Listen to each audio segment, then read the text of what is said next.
continuation with the previous topic, let us today study about pollination. So, under this main topic, we are going to study about the definition of pollination. Once we complete definition of pollination, we'll be studying about the types of pollination. And after this, the very important subtopic what we'll be studying is the outbreeding devices or contrivances of cross pollination. Moving on to the so let us study about the pollination. Definition of pollination goes this way. It is the transfer of pollen grains from anther to the stigma of a pistil, and it is called the pollination. Okay. Now, why this pollination has to take place? As I told you, there is transfer of pollen grains from anther to the stigma of a particular pistil, that is gynoecium. Okay, so here what happens is as the pollen grains they contain the male gametes and the embryo sac, that is the gynoecium, which is the female reproductive part. In turn, it is having the embryo sac within the ovule and it is containing the female gamete. Both these male and female gametes are non-motile. Non-motile means they cannot move. When they cannot move on their own, there should be some process which is helping them to undergo fusion. Okay, they are meeting and they are fusing so that it results in fertilization process. Okay, so that fertilization process, after that what forms is the fruit. The ovary is developing into the fruit, and within the ovary the ovules are converting into the seeds. So this fertilization process is very important so that the products are formed, that is fruit and seed. So in order to happen that or to carry out that fertilization process, pollination is very much important. So next is the based on the source of pollen, pollination is divided into three different types. So first one is autogamy, the second one is Geitonogamy, and the third one is Xenogamy. Moving on to the types of pollination in detail. First one is autogamy, or it is also known as the self-pollination. It is also known as the self-pollination. Now, let us look into the definition of autogamy or self-pollination. Transfer of pollen grains takes place from anther to the stigma of same flower. This is very important. The same flower, that is pollination is occurring within the same flower. Okay, so when it is taking place within the same flower, what do we call it as self-pollination? Okay, so we have some examples. One is the hibiscus is there, rose, mustard, and many more such examples are present. You can also see into this diagram where there is self-pollination taking place. Now, there are certain conditions which have to be followed by the flower so that they can undergo self-pollination. Now, what are those conditions? Let us look into them. Conditions to undergo self-pollination, you can also call them as the criteria. Okay, so the first criteria or the first condition is the flowers should be bisexual in nature. They should be bisexual. Bisexual means what? Bisexual means they are having both androecium and gynoecium, both male and female reproductive part in the same flower, and hence we call it as the bisexual flower. That is very important. On the contrary to it, you have studied about unisexual. Unisexual means what? The flowers, male flowers are present separately and female flowers are present separately. But here what happens is the flower should be bisexual. Both the androecium and gynoecium should be present within the same flower. Only then it undergoes the self-pollination. Then second criteria, very important, is there should be synchrony in the release of pollen grain and stigma receptivity. Synchrony means to maintain the condition together. When it is happening together at the same time, we call it as synchrony. So the anthers and the stigma should mature at the same time. Okay, anthers maturity means what? It will release the pollen grain. Stigma maturity means stigma will attain the receptivity. It will attain the receptivity. What is this receptivity? Receptivity means the stigma is ready to receive the pollen grains and it will allow the pollen grains to germinate. So we call it as the stigma receptivity. Now the anther maturity and the stigma receptivity should take place at the same time. This is very important. Just being a bisexual flower is not going to help in self-pollination. So this maturity of pollen grain, that is the anther maturity and the stigma receptivity should take place at the same time, and that is the very important condition. The next criteria is the anthers and stigma should lie close to each other.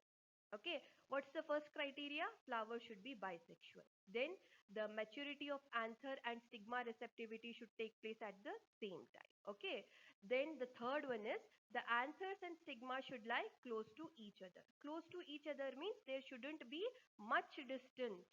Okay, there shouldn't be much distance.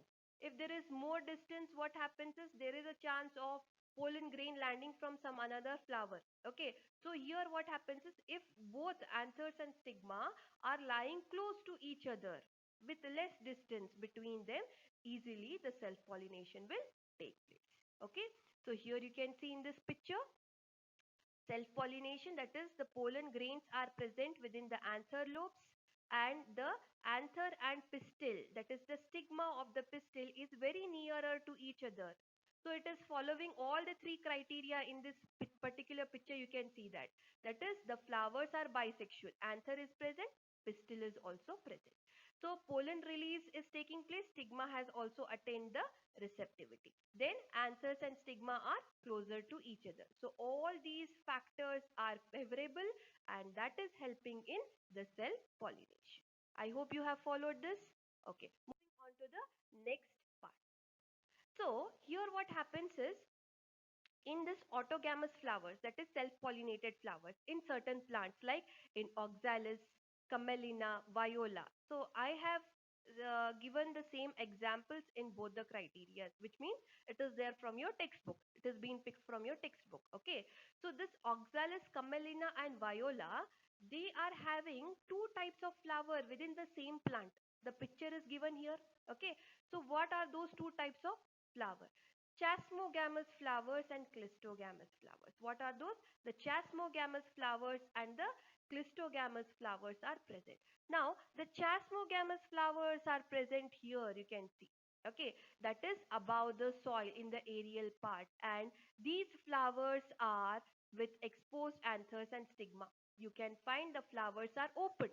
Okay, and along with that, whatever anthers and stigma is present, they are exposed. Exposed means coming outside the flower. So when they are coming outside the flower, definitely the stigma is ready to receive the pollen grain from some another flower. Okay, so there is possibility of cross pollination, more chances of cross pollination and very less chances of self pollination. Where does this happen? It happens in the chasmogamous flowers. Okay, so as the flowers are with exposed anthers and stigma, there is more chance of cross pollination and very less chance of self pollination. Well, moving on to the next part is the clistogamous flower. So here the clistogamous flower, you can see it is present beneath the soil, within the ground, near the roots.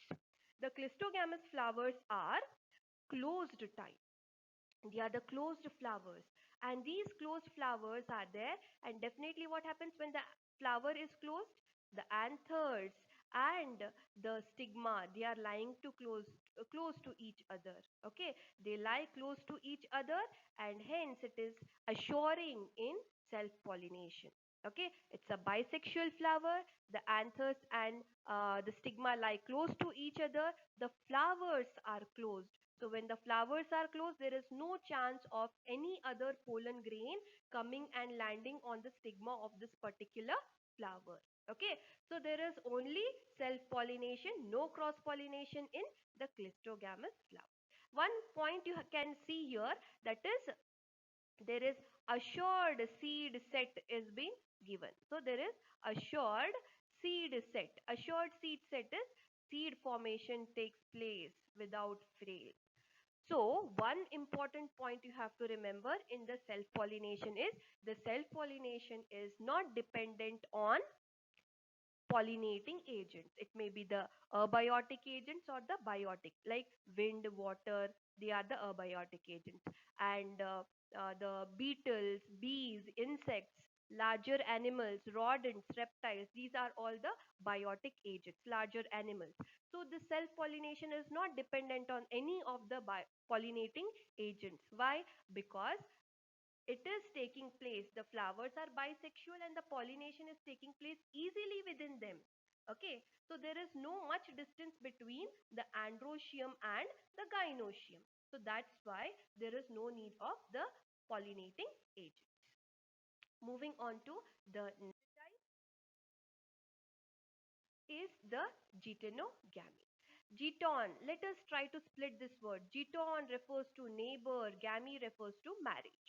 Now, you know the meaning of neighbor. Neighbor is the someone who is staying beside you. Okay, so the transfer, what's the definition of Geitonogamy? There is transfer of pollen grains from anther to the stigma of another flower but on the same plant. Okay, now you can look into this particular picture.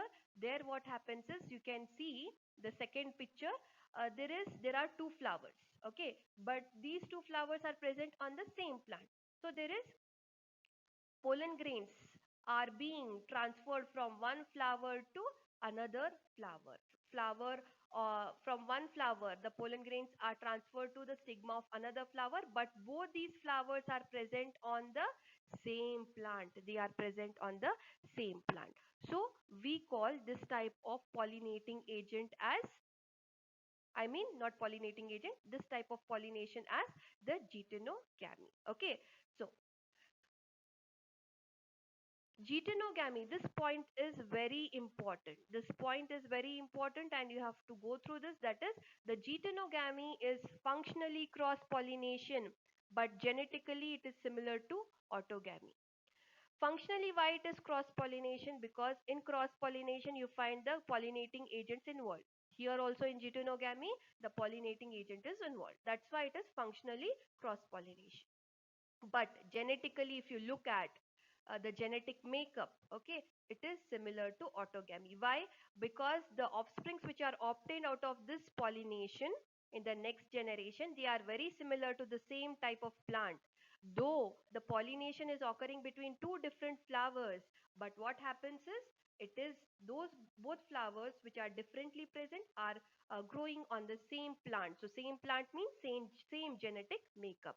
So functionally it is cross pollination and genetically it is autogamy, because the pollen grains come from the same plant. This is very important. Okay, this point is important and you have to concentrate on this. Moving on to the next is the examples. Where do you find this Geitonogamy taking place? In cucumber, in melons, in pumpkin. You find, these are some of the examples of Geitonogamy. Okay, next. Next one is the very important and the true cross pollination is the xenogamy. Try to split this word. Xenos refers to stranger, gamy refers to marriage. Stranger is someone you don't know. Okay, just like neighbor means someone beside you. Stranger is you don't know that particular person. So there is transfer of pollen grains from anther to the stigma of another flower of the different plants. Okay, so here what happens is there is transfer of the pollen grains from anther to the stigma of two different flowers, and both these flowers are present on different plants. Let us look into the diagram, the second diagram. Here there is one plant, and second there is another plant. Okay, so the pollination is taking place from this particular flower to this particular flower, or vice versa, from this particular flower to this particular flower.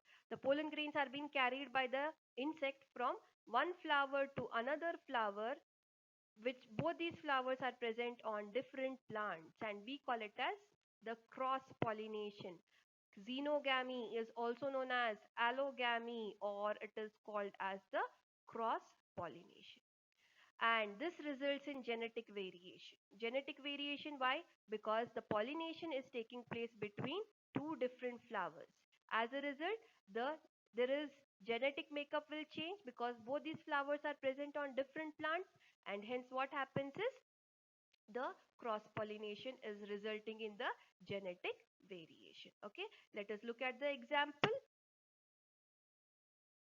Let us look at the example, that is the papaya, okay, and date palm mulberry. Okay, so in these plants you find the xenogamy or the cross pollination taking place. Again, this is also important as far as the definition is considered, or they may ask you that in papaya xenogamy is observed. Why? Okay, so in papaya you already know that the male plant is different and the female plant is different. Present, it is present at different, I mean they are present differently, and hence there is lot of distance. Okay, so there is cross pollination taking place. Well, moving on to the next part is the differences between Geitonogamy and Xenogamy. In order to understand it clearly, let us understand it by comparing the characteristics of the Geitonogamy and Xenogamy. Geitonogamy, here Geitonogamy and Xenogamy. Geitonogamy, you have already seen the definition. It is the pollen grains, the transfer of pollen grains from anther to the stigma of different flower but present on the same plant. So it is taking place between different flower, but that transfer, that pollination is occurring within the same plant.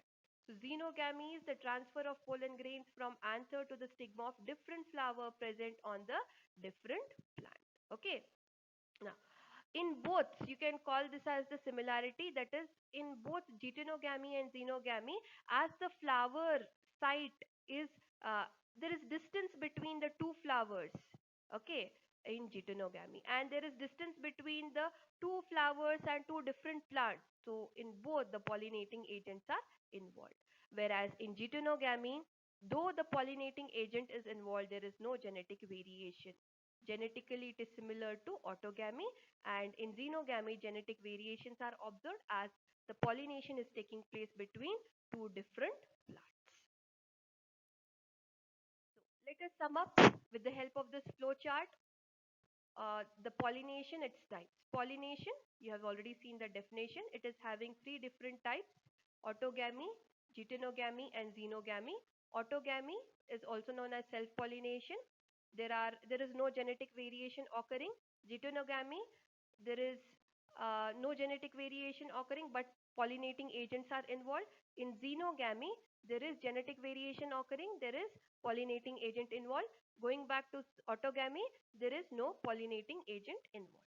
Autogamy is having again two types of flowers. It produces chasmogamous and clistogamous, and we call that process under the pollination in chasmogamous flowers as chasmogamy, and in clistogamous flowers as clistogamy.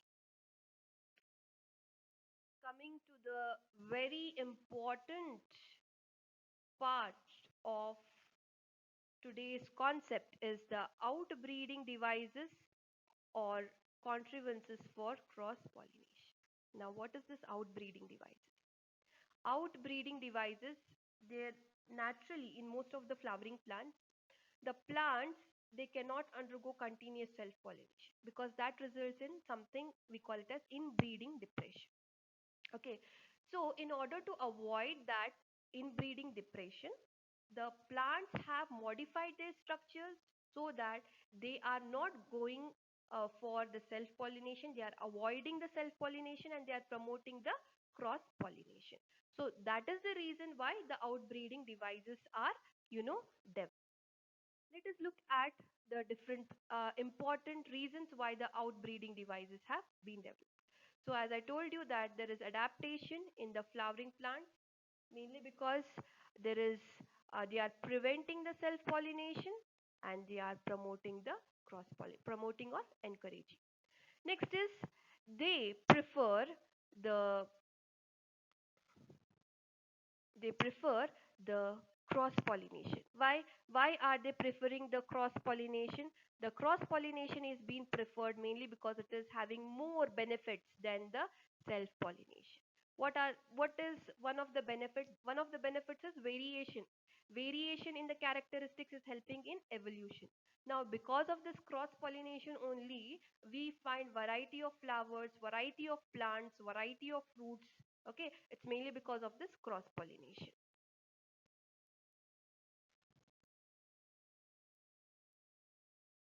Next is the cross pollination results in variation of characters resulting in evolution. Evolution is very important. Okay, in the process of evolution, this variation of character is actually helping in so that the evolution is occurring, and it's mainly due to this cross pollination, variety of characters, and the self pollination. So here what happens? The self pollination, continuous self pollination. Okay, the continuous self pollination, it results in the inbreeding depression. So here you have to see that you add a word, that is the continuous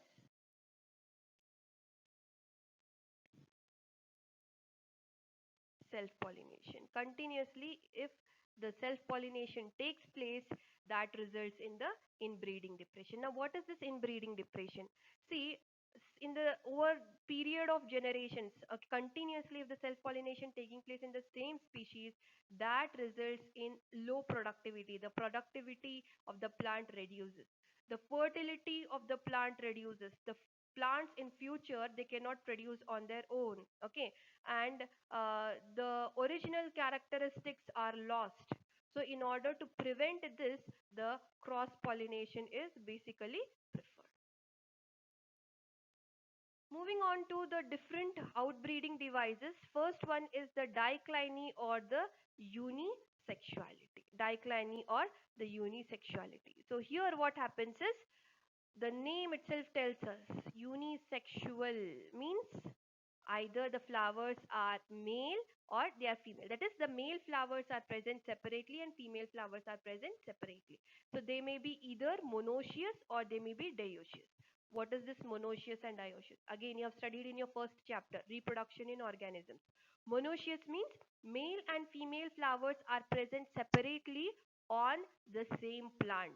Dioecious means male flowers are present on a different plant, female flowers are present on the different plant.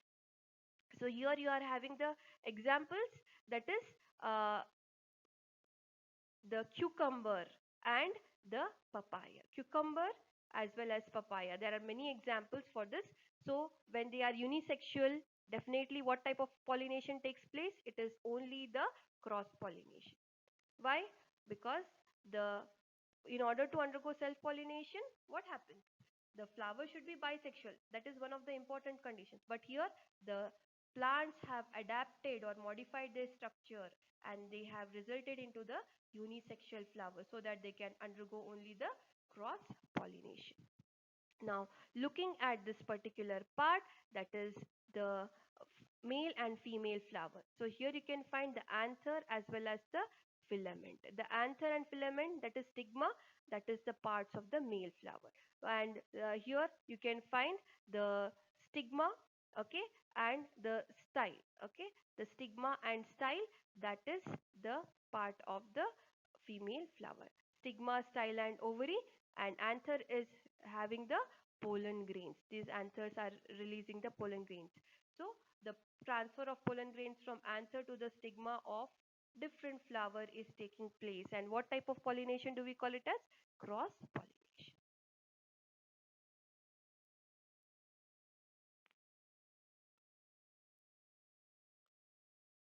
So moving to the next type of outbreeding device, that is the dichogamy. Anthers and stigma mature at different time, which means the flower is bisexual. Okay, the flower is bisexual, but the anthers and the stigma mature at different times. There is no synchrony in the release of anthers and receptivity of stigma. Hence, it will undergo cross pollination, but not self pollination. There are two types. One is the proto-andry, and the second one is the proto-gyne. Proto-andry, protos means first. Okay, so here the proto means first, andry refers to androecium, that is the anthers mature first. Uh, look at the definition. Anthers mature earlier than stigma. Okay, so here we have the example: sunflower, salvia, as well as clerodendron. Sunflower, salvia, and clerodendron. These are few examples of protoandry where they are bisexual flowers, but the anthers mature earlier than stigma. Okay, then what happens? The anthers release the pollen grains, and those pollen grains land on some another flower stigma, which achieves the cross pollination. Okay, next moving on to the protogyny. Proto refers to first and gyne refers to gynoecium. So here, being a bisexual flower in Magnolia mirabilis as well as Plantago, the stigma matures earlier than the anther. So the stigma is ready to receive the pollen grain, but the anthers of the same flower, they have not yet released the pollen grain. So what will the stigma do? It will allow the other pollen grains from some another flower but of the same species to land on it, and thus achieving the cross pollination. Okay, that is about dichogamy. Next is the self-sterility or self-incompatibility. So this we have to understand with the help of diagram. Now when you look at this diagram, stigma with style, it is having S1 and S2 genes. And this pollen grain is having, one pollen grain is having S3 and S4, which means the genes of the stigma with style and the pollen grains is different. Hence, these stigma is allowing the pollen grains with different genes to grow and to germinate. In order to understand this definition more clearly, let us go look into the second picture. Again, there is same stigma style with the genes S1, S2. It is allowing one pollen grain with the S3 gene, but it is not allowing the pollen grain with the S1 gene. Why it is not allowing the pollen grain with S1 gene? Because the stigma with style is having S1 gene and the pollen grain is also having the same gene, which means the pollen grain has landed from the same flower. Stigma and the pollen grain are belonging to the same flower. So it is avoiding which pollination? Self-pollination. What does this S3 mean? It means this pollen grain from some another flower has come and it has landed on this particular stigma. Okay, so here it is telling us that it is a kind of the genetic mechanism which is preventing the pollen grains from the same flower landing on the stigma, but it is allowing the pollen grains from some another flower because it has to achieve which type of pollination? Cross pollination. Okay, now this third diagram will clearly tell us that the S1 and S2 gene of stigma with style and S2 and S1 gene of the pollen grain, they as they are belonging to the same flower, same genes means both are belonging to the same flower, so there is complete rejection of these pollen grains and it is avoiding the self pollination. So this you find in passiflora, abutilon, as well as in tobacco. Moving on to the next type is the hercogamy. Herco refers to barrier. But here in this outbreeding device, there is a physical barrier between the mature anther and the stigma. It may be in the form of a petaloid stamen. Okay, it may be in the form of pollinia or it may be in the form of stamens. Now, in order to understand this definition, let us take the example Calotropis. Apart from Calotropis, you also find it in orchids as well as gloriosa. But in Calotropis, it is easily seen. Calotropis in Kannada, it is also known as Yekke Gida. Okay. Now, I have taken the picture of this Calotropis flower, and this is telling us about the gynostegium. We call this region as the gynostegium. Gynostegium means what? It means that there is a structure which is formed due to the fusion of the androecium and the stigma. Okay, the androecium and the stigma both have fused. Okay, so we call it as gynoecium. And there, what happens? Being a bisexual flower, it cannot undergo the self pollination because of the structure what we call it as the pollinia. Okay, now in this picture, the second, the below picture here, you can see that. So here you can see the gynostegium is present. Okay, so there is a translator. The anther and the stigma, they are present very near, but they are fused. Okay, so it has to be separated. What happens? The insect comes, it lands on this Calotropis gynostegium, and here you can find when it teases this stigmatic part, that is the platform, the gynostegium. This gynostegium is having a region called translator and disc, which is having adhesive, which is adhesive in nature. Adhesive means what? Adhesive means sticky in nature. So that being sticky, it gets attached to this limbs of this insect. You can see here it is getting attached. Okay, so there this pollinia gets attached and it is moving. Now this pollinia is a bag like or a sac like structure which is containing the pollen grains, which is containing the pollen grains. Now this insect with this pollinia, it moves to some another flower, same species. Okay, it moves to another flower. Then when it moves, this pollineal walls, they break and the pollen grains are released. So again, what is happening here? The cross pollination. How it is achieved? It is mainly achieved by the insect.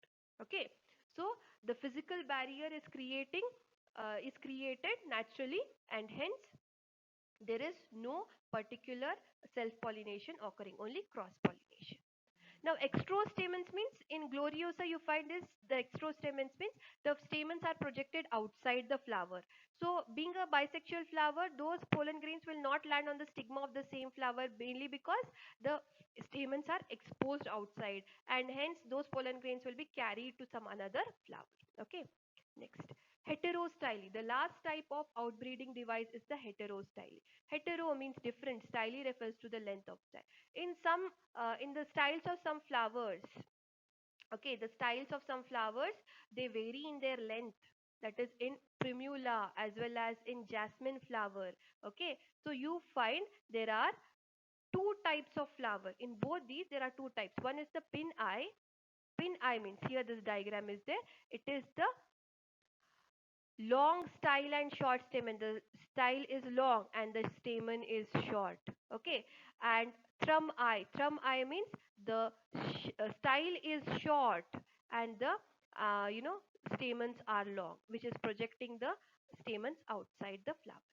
Now, being again a bisexual flower, here in this pin eye, you are having both androecium and gynoecium, but the stamens are short. So whatever the pollen grains are released, they cannot land on the stigma because the style is long and the stigma is projected outside, outwards or upwards. Okay, so there is more distance.